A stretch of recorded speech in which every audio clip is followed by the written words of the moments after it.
I am an orphan. It's been more than a year since my mother lost her decade-long battle to survive, and my sister's brother and I are finally settling into life after Alzheimer's. It's getting easier to remember our mother before that dreadful disease robbed her of her memories and robbed us of her personality. People kept telling us the first Christmas without her would be hard, but the last Christmas with her was even harder. She was unable to walk or talk. We could hold her hand and look into her eyes, but she didn't really look back. Mom was already long gone. Now I meet so many other people who have a loved one who is living with Alzheimer's. If they're just beginning their journey, I want to cry for them. I wish I could tell them to turn away, but there is no going back. They are headed down an unforgiving road that never comes to a happy end. But maybe that breakthrough is just around the corner. Maybe they'll find the support they need, and maybe we can help them learn where to turn on the journey through Alzheimer's.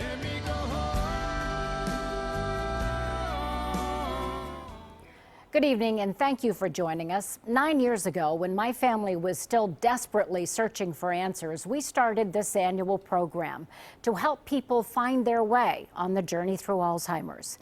Tonight, we have stories of hope and inspiration. You'll hear from a wife who is finding a way to keep joy in her marriage as her husband learns to live with Alzheimer's. You'll also hear from a woman who is in the beginning stages to moderate stages of the disease. She will tell you firsthand what it's like to lose your memories, your abilities, your awareness, a piece at a time.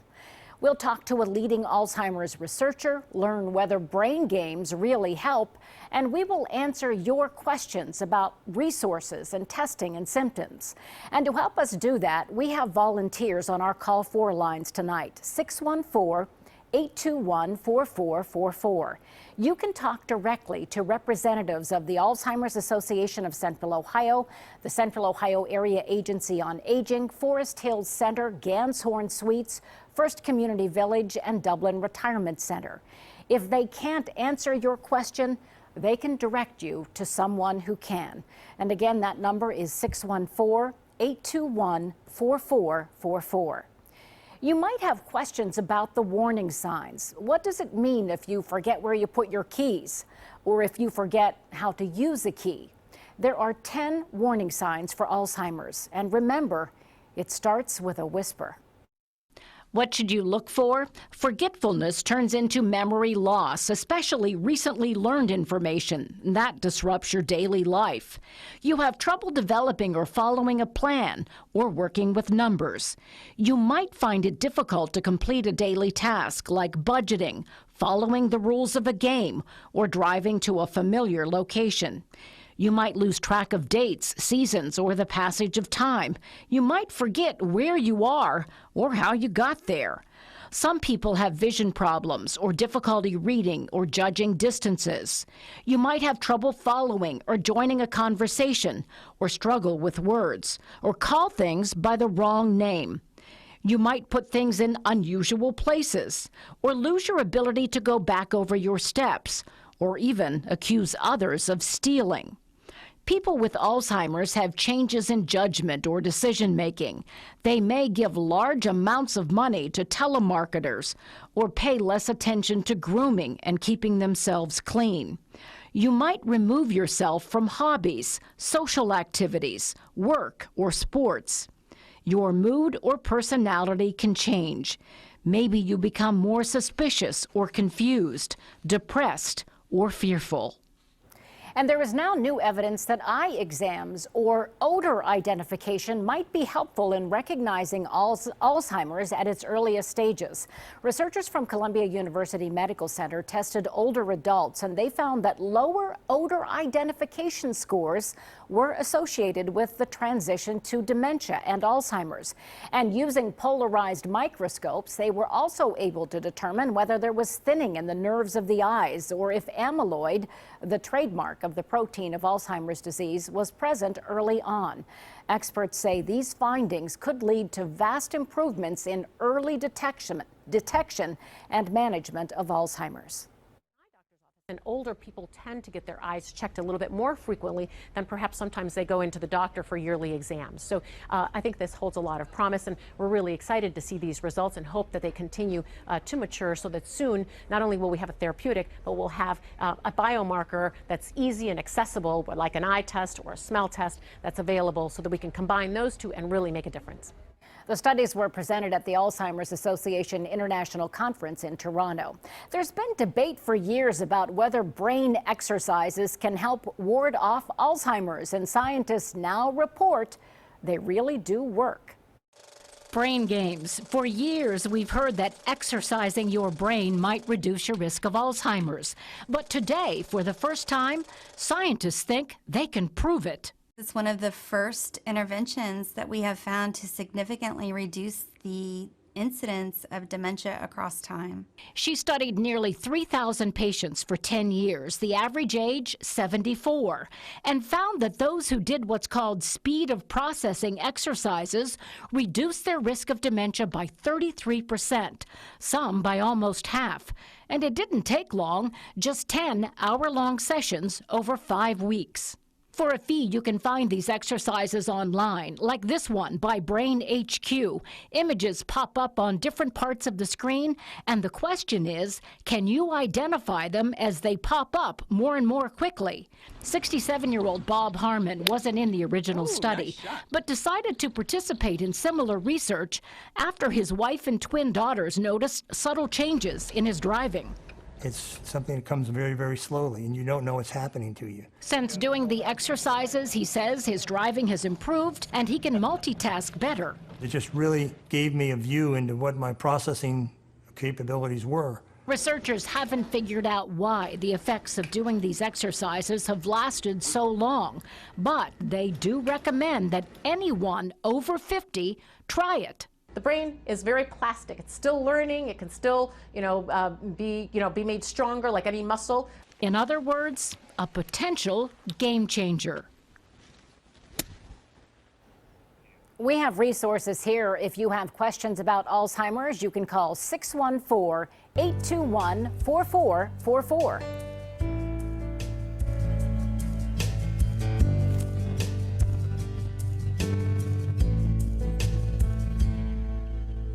Brain games might keep Alzheimer's away, but are we any closer to a cure? In just a bit, we sit down with the leading Alzheimer's researcher to find out. But when we come back, you'll hear from a woman who is living with Alzheimer's. She'll tell us firsthand what it's like to be on the journey through Alzheimer's.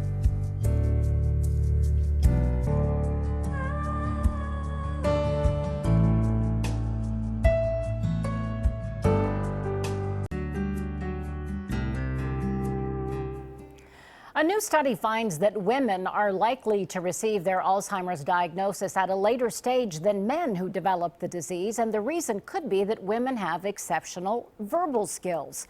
Researchers from the University of California gathered small groups of people, some with Alzheimer's, some with mild cognitive impairment, and others with no memory problems. They underwent verbal memory skill testing and PET brain scans to measure how well their brains metabolized glucose.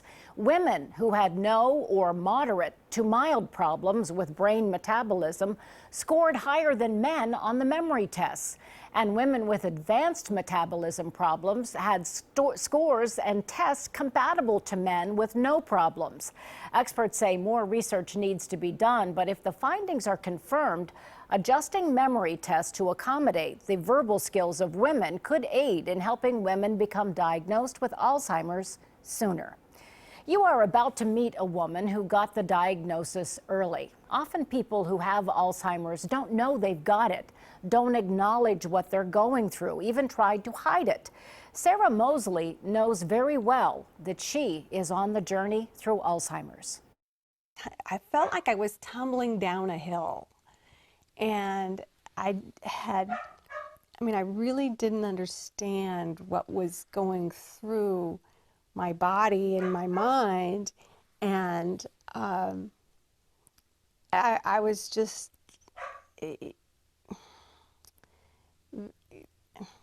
really didn't know what to do. Down, second from the bottom. Oh, second from the bottom. Yeah. Oh, okay. Sarah Mosley knew her skills. Her abilities to do basic tasks without help were diminishing, her confusion growing. Her husband knew it too. You don't plan for this. You plan for work another 10, 15 years and then retiring somewhere warm and, you know, where the kids are and all that. So it really throws a wrinkle in it, and it's more day by day. I know, this guy's just, you're just so wonderful to me. Sarah was in her early 50s when she was diagnosed with early onset Alzheimer's. My dad had Alzheimer's, and I always thought that I might get it from him too. I mean, and so I was concerned about that. Did he have early onset too? Yep. No. Yes, he did. Well, he was in his 70s. Oh, he was in his, that's right. Oh, I think there was denial at first. And you don't think it's going to kick in as much as it kicks in. And then once you get the diagnosis and you start, you know, learning about it, it's like, wow, this is it's a marathon, not a sprint. But Tony did more than accept the diagnosis. He researched the disease. He and Sarah connected with the Central Ohio Alzheimer's Association for support groups and education. They're trying to get accepted into drug trials. They're trying to help the Alzheimer's Association raise money and awareness. And they are doing all they can to live each day fully. And you realize that in stages, right? You know, first you couldn't, you know, they took away the car. They didn't take away the car. We went through the OSU driving assessment, and she didn't, you know, she had a high caution.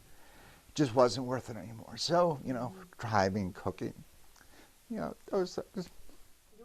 It challenges my faith, but my faith is so deep that it just allows me to know who I belong to. Their 3 sons are in their 20s now, and they are also struggling to accept the new normal for their mother. Tony knows this is as good as it will be. I think about what's next, and, you know, do we do something here? Have to go to home? You know, I don't know yet. You know, trying to avoid that as long as we can. Sarah knows what's happening to her, and she knows there is no way to stop it. She is grateful for her husband that he's able to pick up where her skills and memory are leaving off. She often speaks about her journey through Alzheimer's on behalf of the Alzheimer's Association. And her message, in the face of hopelessness, find hope. I'll tell you something. I have never once cried that I have had Alzheimer's. Not once. Why? Because you just hit it head on. I mean, this is something that's real, and this is something that you need to push through, and you need to be brave, and you need to just go for it.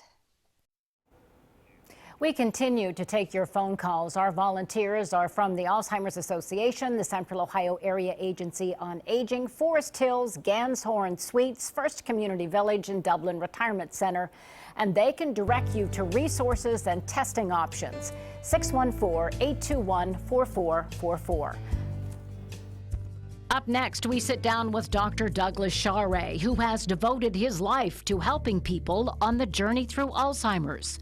And a little later, the remarkable advances in technology, helping Alzheimer's patients live a little freer.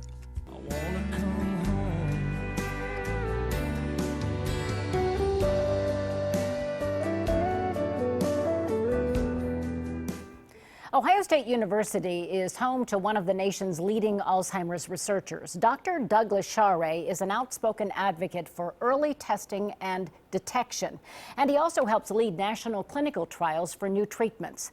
I asked him if there are any breakthroughs on the horizon. Well, there's some new things that are going to be reported, and in fact, the very next study to be reported is going to be probably at the end of the year. So just in a month. It's this solanezumab, a drug that gets rid of this amyloid peptide protein that grows in the brain. So it's a large phase 3 trial. international trial, many patients, and they've completed it, and patients have gone through either placebo or real stuff. And so by the end of December, we should have the results, so we'll hear about it. Well, the fact that it's gone through 3 phases, that it's a phase 3 trial, does that give you hope? There is hope. They were first studied in mild to moderate Alzheimer's, and the only group that seemed to do well was the milder group. And so they redesigned the trial just for mild Alzheimer patients, and that's what this study is going to be. So we, as always, going to have to identify people early. But it's there's signal there from before, and we're hoping that this new study is going to really say, give some more hope. It's been 13 years since we had our last medication for Alzheimer's disease, so we need one, and we need one quick. Well, it always seems like we're on the cusp of a breakthrough, doesn't it? Well, we've been trying for 13 years really hard, and a lot of smart people developing these agents. We've learned a lot about amyloid and tau proteins. We've learned a lot about doses. We've learned a lot about what stage of the disease. We just haven't hit exactly on it that was significantly helpful for patients. And so we're getting closer. We still think we have a lot of hope right now for these medications. But research has progressed. We've made lots of progress, and hopefully in the next couple of years we'll have several different options for people. And your best advice is always early detection, early testing, and don't deny it. Exactly. Even the current medications, they work well. Even if you are denying it and you get in, moderate stage or mild to moderate stage, they still work, But for the new medications that are designed to get rid of or prevent the formation of those toxic plaques and tangles we see in Alzheimer's disease, the earlier the better. And so if you just have an inkling, it should be that you should be thinking about talking to your primary care doctor. Does this mean anything? Should I be evaluated more fully for a cognitive disorder? What are you hoping in this new year? Well, we hope that we have some better treatments for patients. And right now we're working on the early patients with these new drugs. There's several others that would be, even if this one medication helps, there are others that could add to that because there's many other ways we can treat this disease. So this is not just our last hope. This is one part of the to help Alzheimer patients, and there's other parts that are coming that are being tested. And so say we get 20% help with this or something like that, another 20%, another 20%. So we're going to build on that, and in the meantime, help caregivers, help family members cope with it, identify early, mostly give hope. This is really the main message this year, is that hope is on its way. We've reported in the past that Dr. Shaarei developed a screening test that you can download at home called the SAGE test. We have a link to that on our website. Go to NBC4i.com, search SAGE test. After the beginning of the new year, that test will be available for download to a tablet. The completed test should be given to your doctor as a marker, and then it becomes part of your annual physical so he or she can track any cognitive changes from year to year. Our telephone lines are busy, but keep calling. Our Call 4 line's able to answer your questions that you might have about Alzheimer's, testing, warning, and resources. The number to call, 614-821-4444. Still to come, an update on a family that is shattering fundraising records at the Alzheimer's Walk. And later, a local couple who know the power of love in the fight against Alzheimer's. Another winter day has come and gone away, and even Paris and Rome, and I want to go home. I can tell you from experience, it is heartbreaking to watch an elderly parent slowly lose their memories, their connection to reality, their abilities to walk and talk. But what if you're a teenager and the parent with Alzheimer's is in their 40s or 50s? 3 Upper Arlington teens felt helpless until they found a way to help. Started here. Oh, is that where you were? First business card. When we met Bill Dierker little more than a year ago, he shared his childlike wonder at the business cards that once identified him as a CFO, a strategic financial planner. His 3 children, helpless to stop Alzheimer's fast-moving assault on their father's brain, decided they could help fight Alzheimer's itself by trying to raise $50,000 for the 2015 Alzheimer's Walk. We didn't know the impact we would have or the impact the walk would have on us. We raised $52,000, and it was one of the best events I've ever been to. It was very emotional, but very encouraging, very supportive. This year, the Dierker family is featured in this video from the Central Ohio Alzheimer's Association after they moved into the top 10 fundraising teams for the entire nation in 2016, raising a Central Ohio record $75,000, all in their father's honor. He was dedicated and the best dad I could have ever had. I'm so appreciative of the parents I have, but I know that my dad, somewhere he misses my mom dearly. When my sweet husband Bill was diagnosed, I knew nothing about Alzheimer's, nothing. Their dad was 51 years old, and we're still, navigating ACT and SAT tests and taking driving lessons. So the last year has been very tough. He's losing his language. I mean, the disease has taken him very, very quickly, much quicker than we had anticipated. The Dierkers know strides in research, that elusive breakthrough, will come too late for their father. They can never release him from the grip of Alzheimer's. But they are determined to do the one thing they can do, raise money to help find the cure that will save the life of someone else's dad. Not just donations, but just being supportive of the people and their families that do have it. And I think more and more awareness of it can one day lead to hopefully a cure, which would be awesome. And joining me right now is Vince McGrail, the Executive Director of the Central Ohio Alzheimer's Association. And Vince, we look at the remarkable work of those Dierker children. Really, there's 2 of them are still in high school. Yeah, they're amazing. It's an amazing thing that they raise that amount of money. Why is the money important? Why should we care about the money? Well, the money that's raised through our walks is really what we use to provide all the care and support that we have here within the 14 counties that our chapter covers.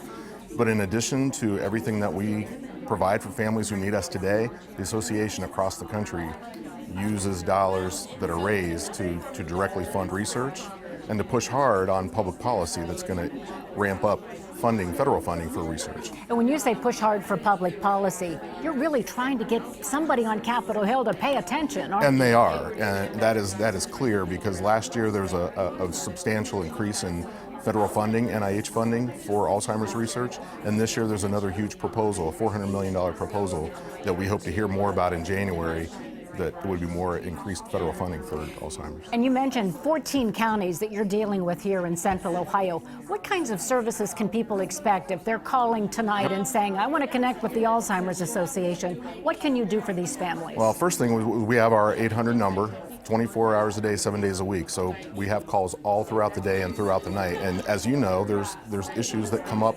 no matter what time of day. So families can call, and the person on the other end connects them to the resources they need, answers questions, makes them feel they're providing a resource to help them get through that immediate challenge, but then also put a plan in place, help them understand what's coming. In addition to the helpline, we have education programs, support groups. We sit down with families and put a plan in place. As you know, this is a long journey. It's for most families, it's years and years. And those support groups, we heard a little while ago from the Mosley family. They're both in support groups. Tell us why that's important. Well, for one thing, just like our walks, we think of our walk as one of our largest support groups. It's being surrounded by people in the same situation, a connection, a way to talk about the issues you're going through with someone who's in the middle of it at the same time. Whether you're a person with dementia, as Sarah Mosley is, or her husband Tony, we have a men's support group just for men. We have support groups for the caregivers because there's so much stress on the families, emotional stress. You know, we have been together at the Alzheimer's Walk year in and year out. I know you want to tell people, join us this year, right? I mean, isn't Absolutely. Your message, we want everyone to get involved as much as they can? Yeah, well, like I said, we cover 14 counties. We have 5 walks. Our largest one by far is Columbus, and having you there was amazing this year. We had between 4,000 and 5,000 people that joined us at Huntington Park. Next September, we're planning it already, and we're excited for, on one hand, it's great to see all the people there, but then it strikes you and it hits you that people are starting to talk about this and look at the impact that this disease is having on families. We thank you so much for all your good work, Vince. We really appreciate it, and for your volunteers who are with us here tonight. And new research from doctors at the University of Calgary is now describing a condition called mild behavioral impairment, which is more to do with mood and behavior than memory. They're proposing a new checklist of symptoms that could help doctors identify those at risk for brain degeneration, including sustained changes in mood, anxiety, impulse control, even inappropriate social behavior. They might seem benign, but when you use this checklist early on, you actually can determine whether they might portend a change related to dementia. And experts urge people to see a specialist as early as possible if they suspect a loved one might have early signs of dementia. We're getting all kinds of questions about resources and testing and what you can do, how long you should have someone staying at home, when you can leave them alone. You can call and get your questions answered at 614-821-4444. Up next, a red light over the toilet, a special electronic bracelet, how technology is changing the way people with Alzheimer's live. And then, we want you to meet two people who are finding a way to keep love and hope alive in the face of Alzheimer's. Let me go home.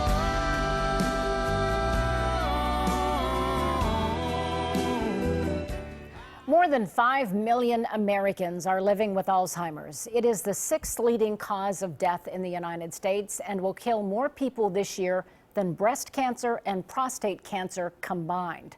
More than 15 million caregivers will provide more than 18 billion hours of unpaid care this year. But as the disease worsens, family members most often can't handle Alzheimer's alone and choose professional care. We visited one care center that is definitely not your grandmother's nursing home. We have what is called an RTLS system, and that stands for real-time location system. It looks more like an upscale living room than a nursing home. Discreetly placed devices on the ceilings and walls here. So this one is picking up a signal that flashes every 3 seconds. Read signals that come off bracelets put on each resident. So it's kind of sort of like GPS. So at any point in time, we can look on our map, our location map, and see where our residents are, and also see where our staff members are. And so each one of those icons is a resident, and they all have a locator number on it. Each staff member carries this iTouch device. And the RTLS system will alert into this device. And even though the courtyard is fenced in and safe, the alert can be programmed to go off when someone wanders outdoors and it's too cold to be outside, or when two residents who are combative get too close to each other. If you and I didn't get along very well, and whenever we got together, we would have an argument of some sort. Like two residents, you mean? Two residents, yeah.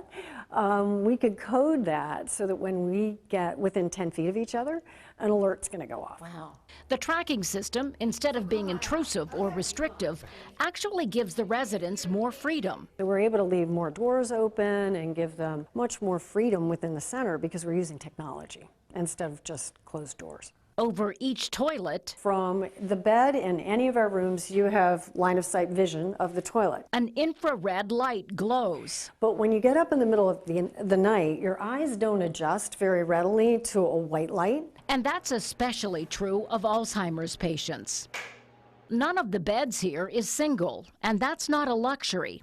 It's a safety feature. When you're in a twin bed, which by the way, I haven't slept in since summer camp, right? Okay. When you're in a twin bed and you roll over, your chances of rolling out of bed are much greater than if you're in a double bed. Alzheimer's patients may need round-the-clock care for years. Alvarez says she built Ganshorn Suites with an eye toward creating a long-term home. Every week on Tuesday, we're going to cook our own lunch. But a home enhanced by technology. Technology is really important. You know, obviously our staff, the training, the numbers of staff members that we have are super important. But we can use technology to make things better and make it easier. Volunteers from Ganshorn are among those on our Call 4 lines tonight, along with the Alzheimer's Association, the Central Ohio Area Agency on Aging, Forest Hills First Community Village, and Dublin Retirement Center. Again, you can call them 614-821-4444. Up next, you will meet a remarkably happy couple who are learning to live and love their way through Alzheimer's. And later, my own husband teams up with local musician Phil Clark for a musical tribute to those who are on the journey through Alzheimer's.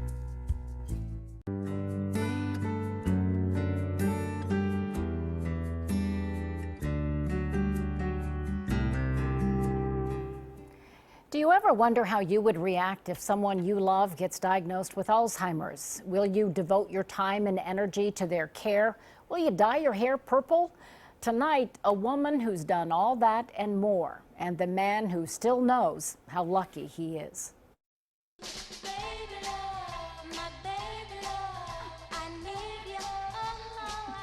If you visit Mary and Mike Lyle, you are bound to feel like you just stepped into a dance party.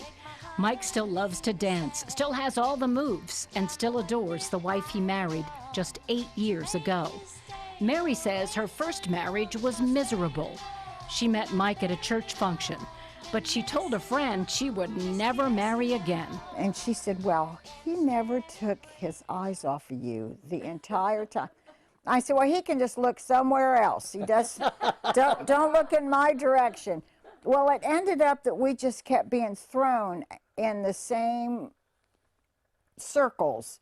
Every time I turned around, there he was. There I am.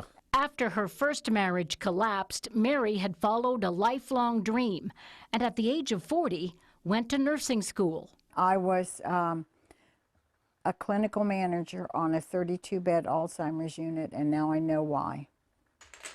When just 2 years into their marriage, Mike showed the earliest symptoms, forgetfulness, confusion. Mary knew what it might mean.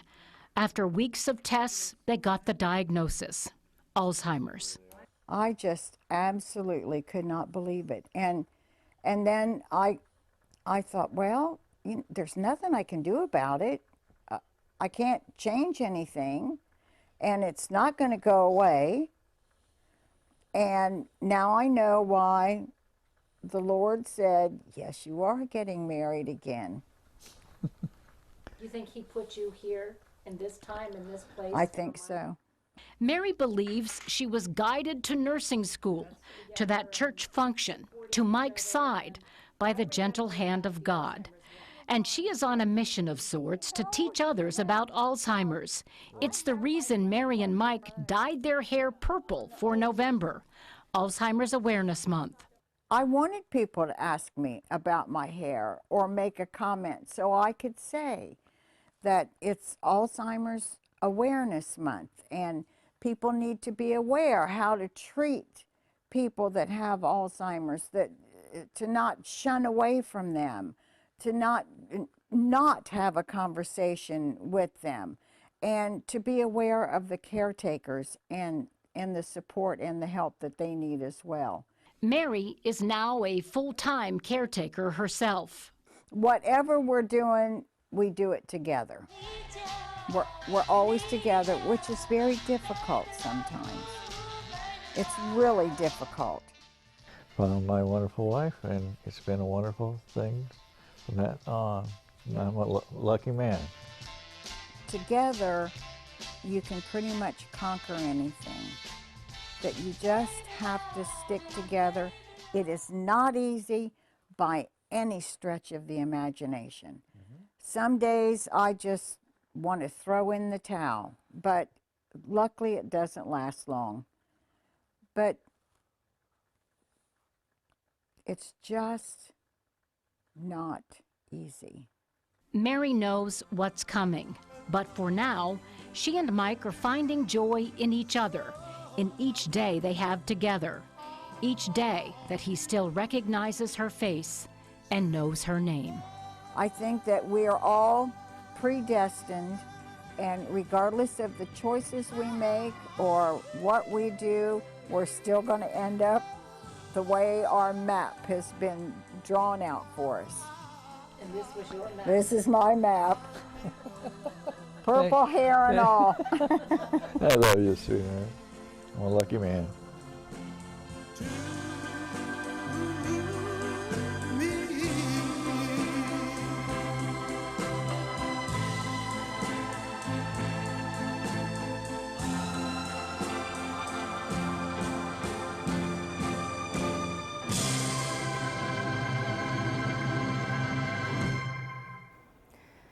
As a nurse, Mary knows what lies ahead as she and Mike go farther and farther along in their journey through Alzheimer's. We do have new tonight. Medicaid will begin to cover cognitive assessment and care planning sessions for families who are living with Alzheimer's, and that is new this year.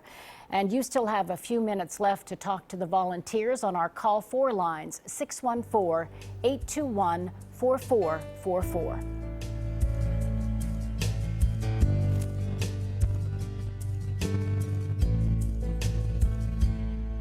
Stay with us. A final musical tribute to the people living with Alzheimer's and the people who love them.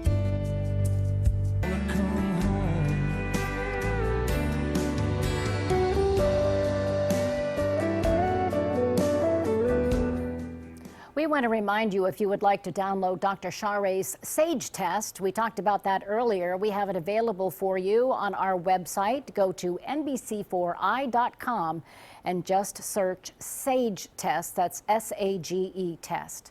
And we want to thank you for being with us tonight. We hope you were able to get help if you needed it, to get your questions answered.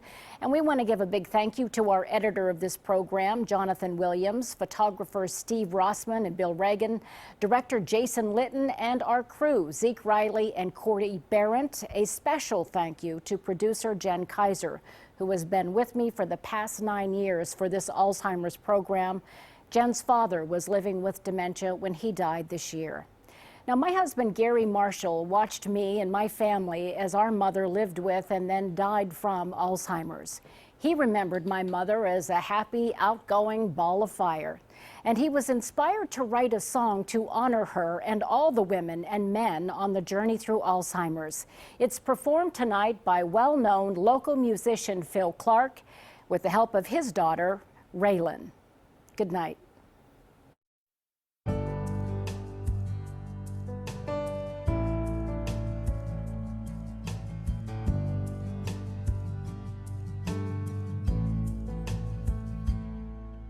Today marks half the time the doctors gave me. They told me that I'm going, there's just no way to turn back. Memories of families, the details fading by, the ending of some stories, unremembered if I try. So let's have a goodbye party. A goodbye party. I can say goodbye to everyone I know. Let's have a goodbye party. A goodbye party. We can talk about the good times while I still know. Will I still know? I say sometimes deep in the quiet part of night, a single ray of clarity shines just right, and I remember, I remember, I remember, I remember. 3 friends chasing a toad down by the lake, eating a piece of apple pie that Grandma made. A high school dance, the music was so loud. The afternoon I watched your face float by in a cloud. I remember, I remember, sometimes I remember,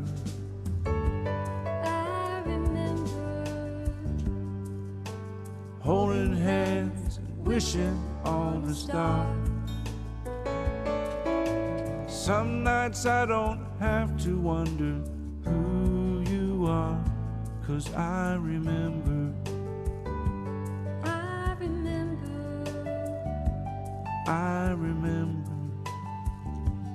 I remember. A final time together. From my point of view, you'll soon remember more of me than I will of you. Let's have a goodbye party. A goodbye party. I'll have some fun with everyone I know. Let's have a goodbye party. A goodbye party. I'll tell everyone I love them before I go. Before I go.